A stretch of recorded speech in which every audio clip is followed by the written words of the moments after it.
구매하시게 된 이유가 어떻게 되시나요? 아이오닉5 니로 전기차 충전 방법은 어떻게 되나요? 20%에서 한 80%까지 충전하는데 장점은 뭐가 있을까요? 충전 비용이 굉장히 적게 들고요. 전자식 변속기 편하신가요? 어떤가요? 그런 선입견이 완전히 깨졌어요. 쫀쫀하게 핸들링이 너무 좋고 차박이나 캠핑 해보신 적 있나요? 각 잡고 딱 한 번 해봤는데요. 단점은 고속 충전도 더 느리고요. 뒷좌석은 굉장히 좁고 차급은 차급이구나. 화재 사건이 많아가지고 고질병이 있는데요.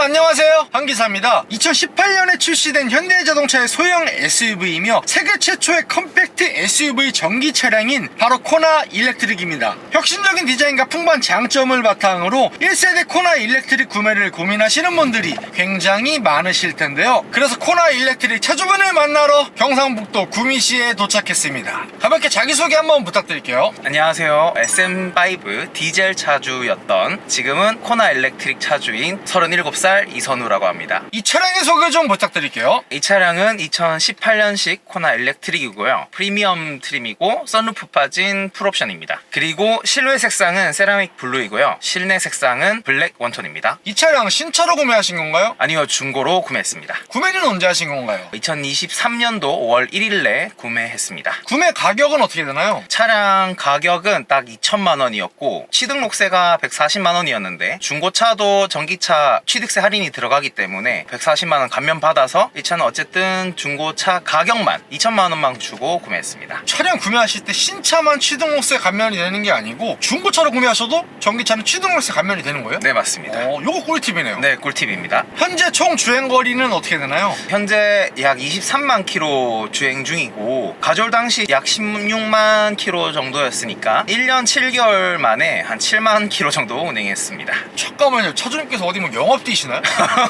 저번에 SM5 디젤 탈 때도 사실은 좀 주행거리가 좀 많은 편이었지만 전기차로 바꾸고 나니까 유지비가 적게 들어가니까 부담이 더 적어져서 더 많이 다니게 되어서 최근에는 한 3, 4천 킬로 뛰는 것 같습니다. 뭐 행동 반경이 자유로워질 만큼 그렇습니다. 역시 전기차는 전기차다. 아, 정말 좋습니다. 그 전에 타시던 차는 어떤 차 타셨나요? 제네시스 쿠페 2.0, SM3 네오, 그리고 XM3, K7 하이브리드 중고, 그리고 SM5 디젤 중고, 지금은 바로 이 차입니다.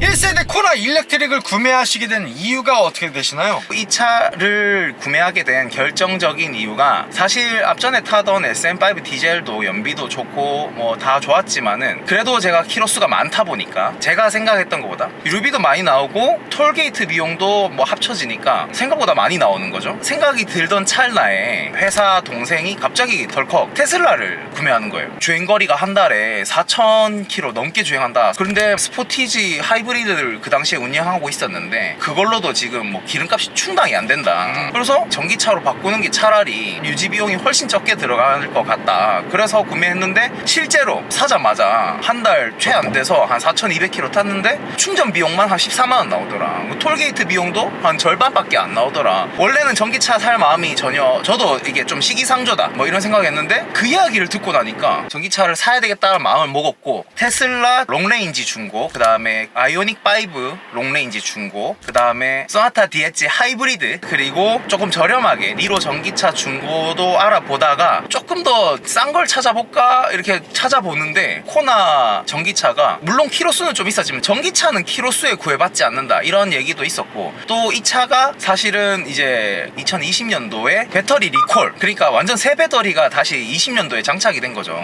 그것 때문에 사실은 그러면은 뭐 한 3년밖에 안 된 차지 않나. 근데 가격이 2천만 원이다. 되게 저렴하게 저한테 확 느껴졌어요. 그래서 제가 장거리도 많이 뛰어야 되니까 400km 뛸 수 있으면 좋겠다 이런 생각도 있었고, 그래서 결정적으로 코나 EV를 선택하게 된 것 같습니다. 차주님 말씀을 좀 종합을 해보자면 2020년쯤에 이 코나 일렉트릭 화재 사건 때문에 좀 이슈가 좀 화제가 되다 보니까 네. 배터리 관리 시스템 업데이트 같은 것들 하면서 리콜을 했었잖아요. 네, 맞습니다. 그러다 보니까 이 차량이 2018년식이지만 2020년에 리콜이 되면서 배터리가 통째로 새 걸로 교체되었기 때문에 요거 개꿀이다, 요거 가성비다.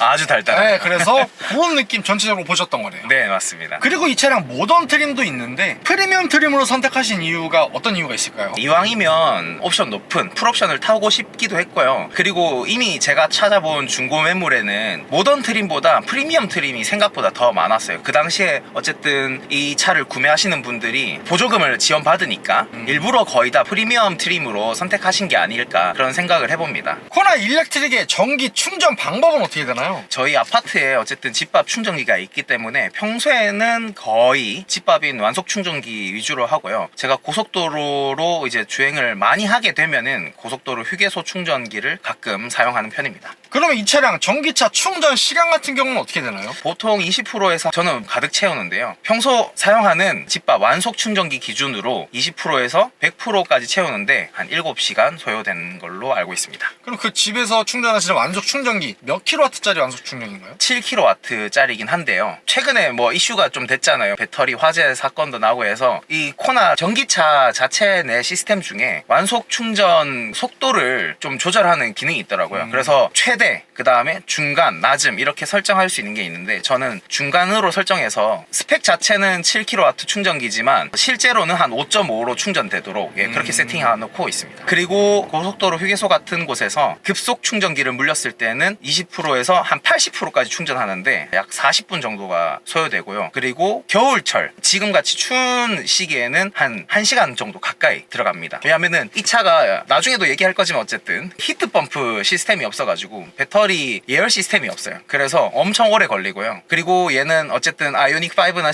6 같이 EGMP가 아니기 때문에 초급속 충전도 지원이 안 돼요. 그래서 최대 충전 속도가 75kW로 고정되어 있기 때문에 또 겨울에는 최대 충전 속도가 잘 안 나와요. 거의 55kW 정도에서 계속 충전이 되기 때문에 좀 더 많이 오래 걸립니다. 왜냐면 2018년식이면 사실 전기차가 보급이 많이 되기 전이잖아요. 맞습니다. 그렇기 때문에 그런 한계점이 있지만 그래도 확실히 그런 여름철과 겨울철의 전기차 충전 속도의 차이는 확실히 느끼고 계신 거네요. 네, 맞습니다. 그러면 차주님, 코나 일렉트릭의 충전 금액과 총 주행 가는 거리는 어느 정도 갈 수 있을까요? 평소 사용하는 집밥 완속 충전기 기준으로 킬로와트 시당 250원인데요. 평소 제가 한 반틈 정도 떨어지면은 충전을 시키거든요. 그러면 7,000원에서 9,000원 사이 왔다 갔다로 충전을 합니다. 그리고 차주님께서 네. 사용하시는 7kW짜리 완속 충전기 기준 50%에서 100%까지 충전했을 때 기준이네요. 네, 맞습니다. 그리고 제가 충전을 자주 시키기 때문에 뭐 10%대까지 잘 떨어뜨리진 않지만은 충전 타이밍을 놓쳤을 때 한 번씩 이제 10%에서 완속 충전으로 100% 했을 시에는 약 한 14,000원 정도 이렇게 나왔던 걸로 생각이 됩니다. 그리고 100%로 충전했을 때에는 주행거리가 겨울에는 트립상 380, 그리고 여름에는 에어컨 트니까 450 정도, 그리고 봄, 가을에 공조기를 거의 작동 안 할 때는 트립상 500km 이상도 나옵니다. 차주님께서 말씀해주셨던 여름철과 겨울철의 충전 속도의 차이도 있지만 총 주행 가는 거리의 차이도 확실히 극명하게 느껴지네요. 네, 많이 느껴집니다. 그리고 차주님, 이 차량이 성능과 주행 가는 거리에 따른 두 가지 버전이 있는 걸로 알고 있거든요. 첫 번째 모델 같은 경우는 배터리 용량이 39.2kWh, 그리고 두 번째 모델 같은 경우는 64kWh 모델이 있는 걸로 알고 있는데 네. 이 차량 같은 경우는 64kWh 모델인 거잖아요. 네, 맞습니다. 그 두 가지 차량 차이가 뭐예요? 기본 모델이 64kWh 모델로 알고 있고요. 그 다음 마이너스 옵션으로 아까 말씀하셨던 39kWh 배터리를 선택할 수 있는 걸로 알고 있습니다.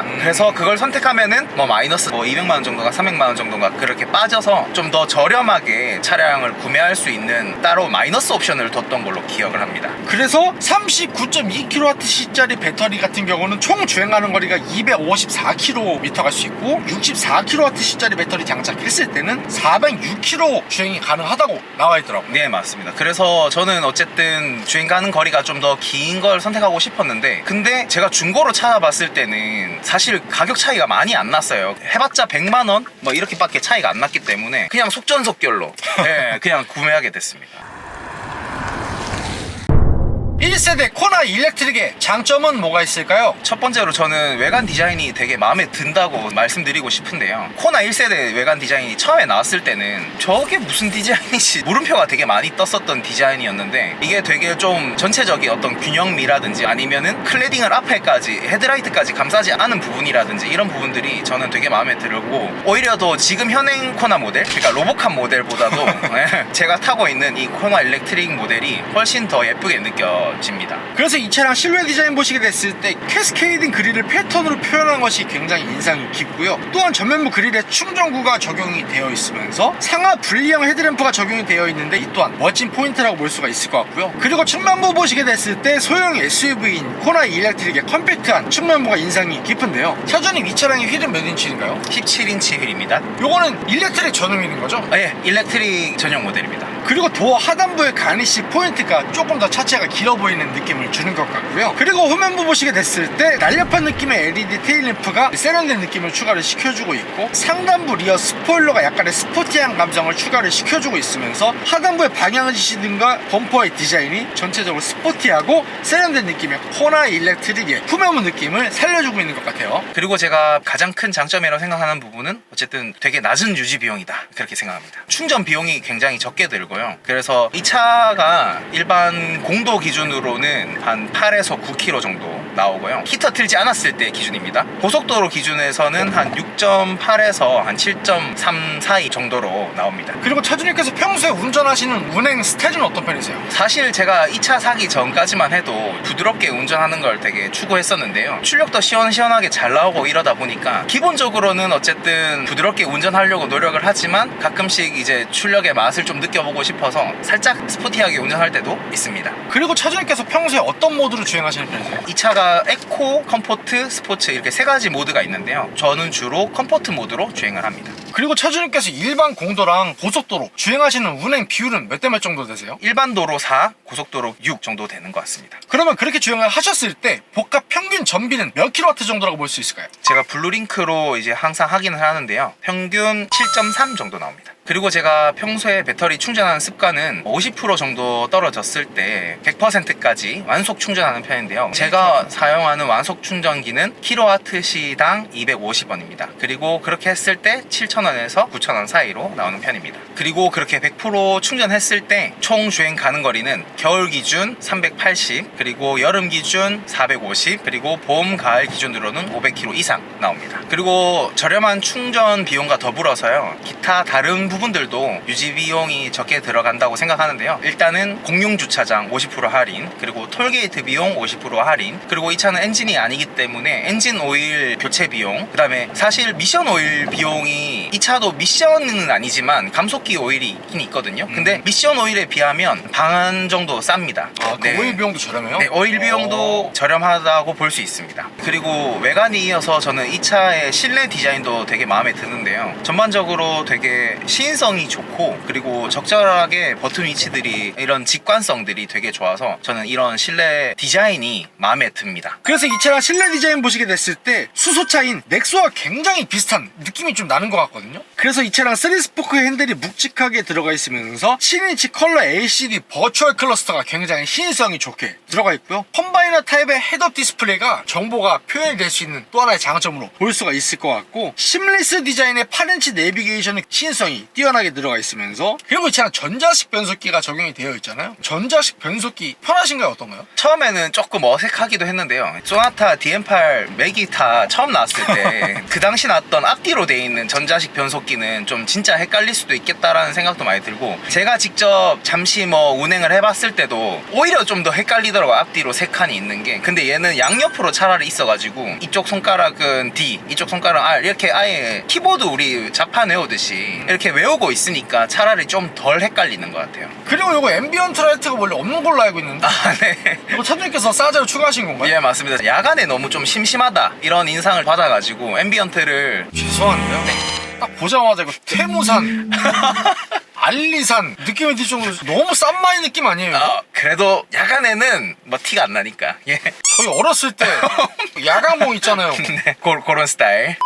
또 다른 장점은 뭐가 있을까요? 르노 삼성차를 제가 좋아했던 이유가 사실은 쫀쫀한 핸들링, 직결감 있는 핸들링 이런 걸 되게 좋아해서 르노 차를 탔었고, 현대차나 기아차는 뭔가 좀 헐랭이다, 그래서 운전할 때 감각이 조금 이질감이 있다, 저는 항상 그런 선입견 같은 것을 갖고 있었는데 제가 이 차를 타면서 그런 선입견이 완전히 깨졌어요. 되게 직결감이 좋고 쫀쫀하게 핸들링이 너무 좋고, 그리고 고속 안정성도, 근데 이 차는 배터리가 있기 때문에 좀 무거워서 그런지 모르겠지만 그래도 고속 안정성이 되게 뛰어나서요, 마치 코나를 안 타고 있고 이보다 한 체급 두 체급 위의 차를 타고 있는 듯한 그런 고속 안정성을 저한테 안겨주는 게 저한테는 장점이라고 생각합니다. 그래서 실제로 일반 내연기관 코나 같은 경우는 공차 중량이 약 1350km 정도인데 이 차량 공차 중량이 약 1700km 정도 되거든요. 그렇기 때문에 실제로 가볍지 않고 묵직하게 깔아주기 때문에 배터리가 있어서 실제로 말씀하셨던 묵직한 주행감이 조금 더 얻어가실 수가, 오히려 좋아. 오히려 좋아. 이런 느낌으로 맞습니다. 장점으로 가져가실 수가 있을 것 같아요. 그리고 차주님께서 이 차량 출력에 대해서는 마음에 드시나요? 일단은 저는 이제 전기차를 딱 처음 탔을 때 많은 리뷰어들이 이미 전기차는 밟자마자 최대 토크와 최대 마력이 나온다 뭐 이런 얘기를 하니까 사실 그게 와닿지 않았는데, 그렇죠. 타보시자는 몰라요. 그쵸. 네. 그래서 타보니까 직접적으로 체감되는 게 더 크고, 이 차의 마력은 환산치로 하면 거의 200마력, 그리고 토크도 환산치로 하면 거의 40토크가 나오다 보니까 일단 SM5보다 거의 2배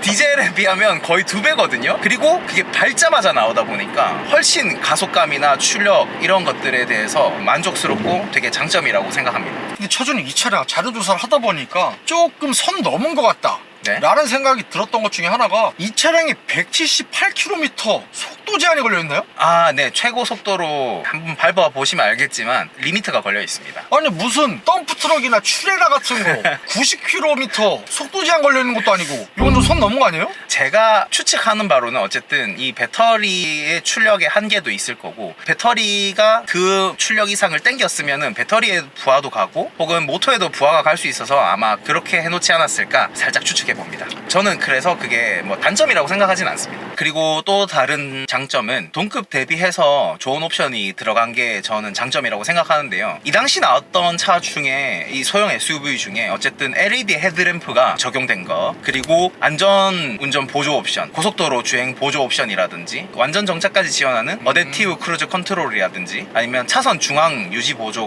같은, 그 다음에 후측방 경고 장치 뭐 이렇게 많은 것들이, 사실은 제가 이 당시에 이 차가 나오는 시기쯤에 제가 르노 삼성 딜러를 했었거든요. 그때 제가 QM3를 되게 어쨌든 좋다 뭐 이렇게 막 판매를 하고 있었을 때다 보니까 그때 코나가 이런 옵션이 있는 줄 사실은 몰랐거든요. 제가 직접 타보니까 와, 이건 비할 데가 안 된다, 진짜 옵션 좋다, 이런 걸 되게 많이 느꼈고, 크렐 사운드 스피커, 이게 뭐 보스랑은 또 다른 결이긴 해요. 사실은 사운드가 되게 잘 맹글어져 있다, 그런 인상을 되게 많이 받았습니다. 그리고 이 차량의 또 다른 장점이라고 생각하는 부분은 이 작은 덩치에서 나오는 주차 편의, 그래서 어렵지 않은 좁은 골목 주행, 이런 것들을 좀 장점이라고 생각되는데요. 제가 자주 가는 볼링장에 시멘트 기둥과 시멘트 기둥 사이에 경차자리라고 있거든요. 근데 거기에 제 차를 넣을 수 있어요. 아하. 그리고 타고 내릴 수도 있습니다. 아하. 저는 차가 작은 게 좀 불편할 수도 있지 않을까라는 생각을 좀 가지고 있었는데 오히려 좋아. 오히려 좋아. 네. 차주님께서 그 전에 타셨던 SM5 노바 차량은 못 들어가죠? SM5도 생각보다 차 폭은 작거든요. 맞아요. 그래서 들어갈 수는 억지로는 뭐 넣을 수는 있겠지만 만약에 들어간다 쳐도 내릴 수는 없겠죠. 네. 썰루프로 나오는 거 아니면 안 되죠. 네, 못 나오죠. 네. 또 다른 장점은 뭐가 있을까요? 당연히 이건 전기차만의 장점이라고 생각하는데요. 정차 시 아니면 차량에서 시동 걸고 대기하는 시간대 매우 조용합니다. 사실 그 전에 차주님 2년 전에 뵀을 때 SM5 노바 디젤 탔을 때 사실 지금 이제 그 차 안 타시니까 네네네. 양심 고백 한번 할게요. 사실 거의 뭐 달구지였거든요. 네, 맞습니다. 거의 경운기였어요. 아, 이게 오히려 날이 풀리면 조금 더 조용해지는 느낌이 있었는데 겨울철이라서 그랬는지 엄청 더 시끄러웠어요. 그래서 그러다가 이 네. 차량 넘어오시니까 너무 조용하죠. 그리고 이뿐만 아니라 사실 제가 최근에 뒤에서 추돌 사고를 당했어서 가지고 잠깐 렌트하는 시간이 있었거든요. 그때 잠깐 이제 K5 LPG 모델을 잠깐 탔었는데 그 LPG 모델도 평소에는 되게 조용하다고 느꼈을 것 같은데 너무 시끄럽게 느껴지더라고요. 그리고 그 진동 이런 것들도 너무 좀 불쾌하게 느껴지고, 그래서 아, 빨리 내 차 고쳐졌으면 좋겠다, 이런 생각이 많이 들 정도로 전기차만의 조용한 부분이 굉장한 장점인 것 같습니다. 그리고 전기차이기 때문에 에어컨이 되게 빨리 나온다는 느낌을 많이 받고요. 그리고 히터도 빨리 나온다고 느껴집니다. 그래서 이런 부분들도 되게 장점이라고 생각됩니다. 그리고 차주님은 이 차량 회생제동에 대해서는 어떻게 생각하세요? 저는 오히려 되게 큰 장점이라고 생각을 하는데요. 좀 부드럽게 멈출 수 있는 부분에 있어서 조작이, 저한테는 이 조작이 더 쉽다고 느껴지고요. 마지막에 이제 브레이크로만 이렇게 정차를 할 때요, 이게 울컥거림이 조금 싫다 하시는 분들은 이 회생제동 단계를 높이는 버튼을 꾹 누르시면 자동으로 정차가 되거든요. 그리고 그게 오토홀드 기능처럼 돼요. 그리고 되게 정차가 부드럽게 정차가 되거든요. 그래서 이런 기능들을 좀 잘 사용하다 보니까 저는 오히려 회생제동이 있는 게 더 편하고, 그리고 저는 지금 회생제동 오토 모드를 사용하고 있는데, 이 오토 모드를 사용하면은 차 간 거리를 인지해가지고요, 앞에 차량이 있으면 회생제동량을 많이 높여주고, 그리고 차가 없을 때는 제가 부드럽게 브레이크를 개별적으로 조작할 수 있어서, 그래서 저는 회생제동이 저한테는 굉장히 큰 장점 중에 한 가지입니다.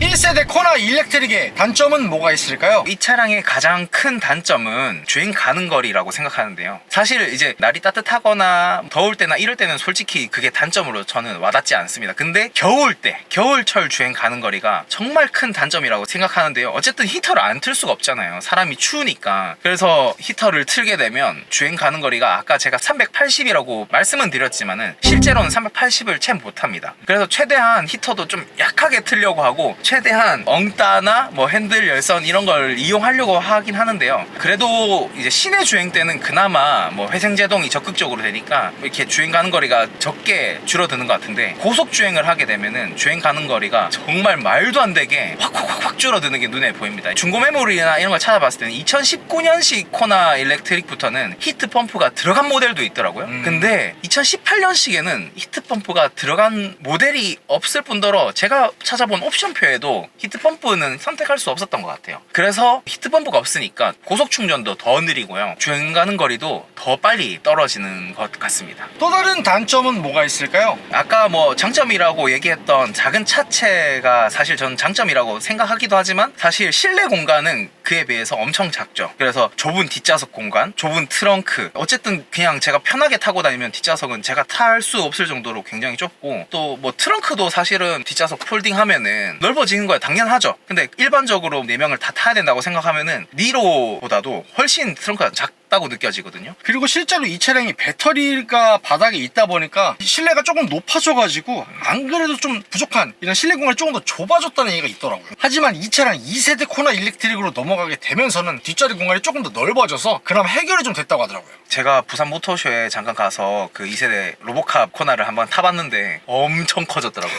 그리고 차주님 이 차량 구매하셔가지고 차박이나 캠핑 해보신 적 있나요? 차박을 각 잡고 딱 한 번 해봤는데요. 그 해본 이후로 사실 안 하게 됐는데, 근데 제가 폴딩하고 뒤에 매트 깔면은 좀 괜찮겠지 이렇게 생각을 했는데, 생각보다 제 키에는 너무 좁고요. 그래서 좀 허리도 많이 불편했고, 이게 완전 평탄화가 아니에요. 살짝 각도가 져 있다 보니까 저 너무 많이 불편했고요. 그래서 어쩔 수 없이 만약에 그냥 차에서 자야 된다 하면은 그냥 운전석이나 아니면 조수석에서 그냥 시트를 뒤로 펴서 자는 편입니다. 그러면 보통 전기차의 특징 중에 하나가 실내나 실외에서 전기를 끌어다 쓸 수 있는 V2의 기능이 보통 있잖아요. 이 차량 있는데. V2의 기능 어디 있어요?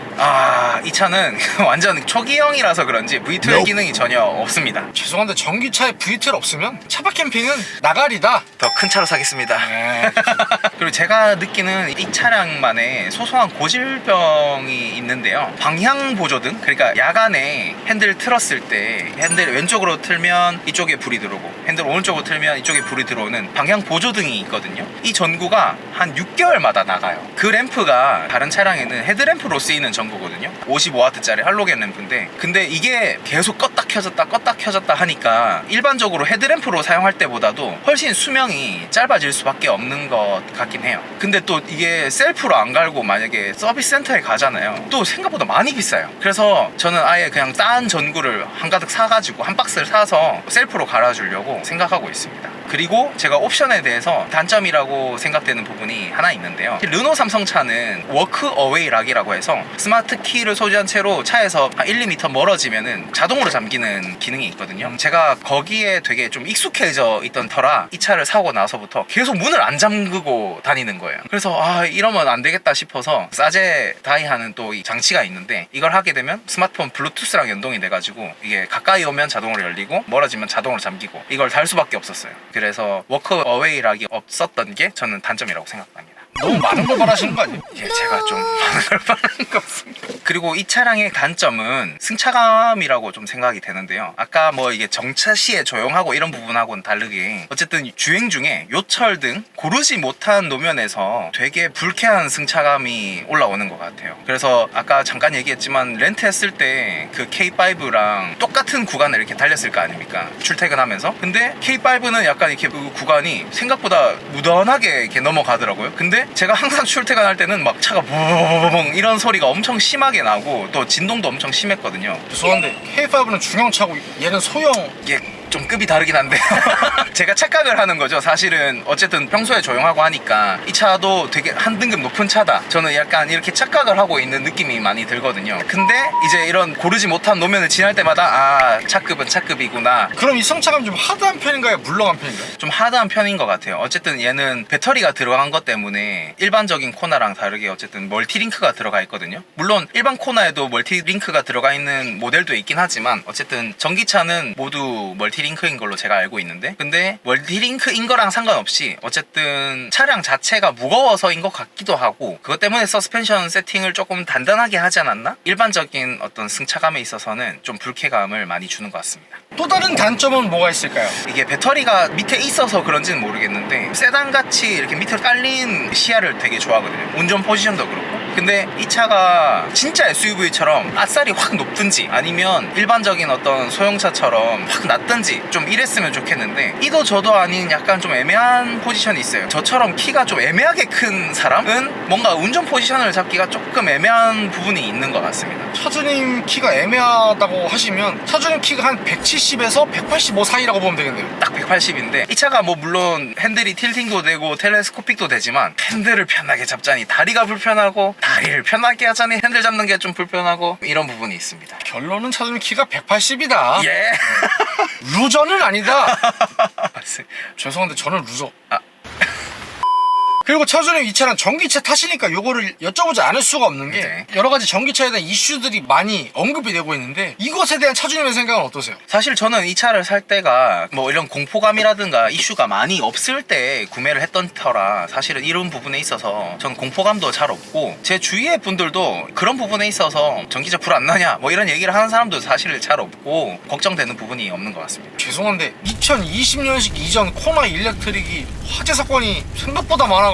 그래서 그 전에 이제 20년식 이전 배터리는 어쨌든 이슈가 있었던 거니까. 근데 배터리 리콜 받고 나서는 화재가 제가 알기로는 거의 없는 걸로 알고 있거든요. 그래서 그런 얘기를 들어서 그런지 저는 별로 그런 데에 대한 걱정이나 공포감 이런 건 없습니다. 코나 일렉트릭의 한 달 유지비는 어떻게 되나요? 차는 어쨌든 2천만 원을 일시불로 구매를 했기 때문에 월마다 나가는 건 없고요. 보험료는 제가 사실 이 차를 처음 가지고 올 때는 110만 원 정도 했거든요. 근데 올해 다시 갱신할 때는 70만 원대로 나왔습니다. 그리고 자동차세는 1년에 한 10만 원 정도 내는 걸로 기억하고요. 그리고 전비 같은 경우는 시내 주행 4, 그 다음에 고속도로 주행 6 정도 했을 때 평균 7.3 정도 나오고요. 제가 보통 충전하는 습관은 약 50%에서 100%까지 저희 집 완속 충전기로 보통 하는데요. 7kW짜리요? 네, 7kW짜리. 그게 kW시당 250원이고요. 그렇게 했을 때 평균적으로 한 7,000원에서 9,000원 사이로 나옵니다. 그리고 그렇게 100% 충전했을 때 주행 가는 거리는 겨울 380, 그리고 여름 450, 그리고 봄, 가을에는 한 500km 이상 정도 나옵니다. 그래서 제가 한 달 평균 3,500km 정도 주행을 했을 때 저속, 고속 합쳐가지고 약 14만 원 정도 나오는 것 같습니다. 그럼 차주님께서 그 전에 타시던 SM5 노바 디젤 모델 대비해서 유류비가 얼마 정도 차이가 나나요? 유류비만 생각하면은 3,500km 탔을 때 기준으로 거의 한 40만 원 가까이 나왔었어요. 근데 지금은 거의 한 3분의 1 정도 되는 거죠. 코나 일렉트릭을 구매하신 걸 후회하시진 않나요? 단점 이야기할 때 잠깐 언급했지만 사실 이 차는 히트 펌프가 없는 모델이라서 겨울 충전 속도가 너무 느리기도 하고, 또 아이오닉 5나 6처럼 초급속 800V 충전 시스템을 지원하지 않으니까 고속 충전 때 그 시간이 좀 오래 걸리는 것 때문에 이왕 살 거면 아이오닉 5나 6 살 걸 막 이런 생각도 잠깐은 했습니다. 그래도 나름 만족하면서 타고 다닐 거고. 그럼 차주님 이 차량 100점 만점에 몇 점 정도 주실 수 있을까요? 저는 이 차에 대해서 85점을 줄 수 있을 것 같습니다. 마지막으로 하고 싶으신 말씀 있으세요? 있으실까요? 키로수가 많으신 분들은 무조건 전기차가 답이지 않나 그렇게 생각하고요. 집밥 있으시고 집밥으로 충전을 대부분 하실 거면은 코나 일렉트릭이나 구형 니로 일렉트릭을 저렴한 모델로 구매하시는 게 좋지 않을까 조심히 추천드려 봅니다. 근데 되도록이면 히트 펌프 있는 모델로요. 근데 그래도 금전적으로 좀 여유가 되시는 분들은 아이오닉 5나 6를 구매하시는 거를 저는 개인적으로 더 추천하는 게 초급속 충전을 지원하는 거랑 안 지원하는 거랑 되게 차이가 크다. 그래서 시간적인 어떤 부분들 되게 소중하게 좀 쓰시는 분들은 초급속 충전을 지원하는 EGMP 플랫폼 차량을 구매하시는 게 더 좋지 않나 저는 이렇게 말씀드리고 싶습니다. 구독과 좋아요 살포시 부탁드리고요. 그리고 제가 차주 인터뷰 촬영을 위해 전국 방방곡곡 가고 있으니 아래에 있는 메일 주소로 출연 신청 부탁드리고요. 형님들 오늘도 좋은 하루 되세요.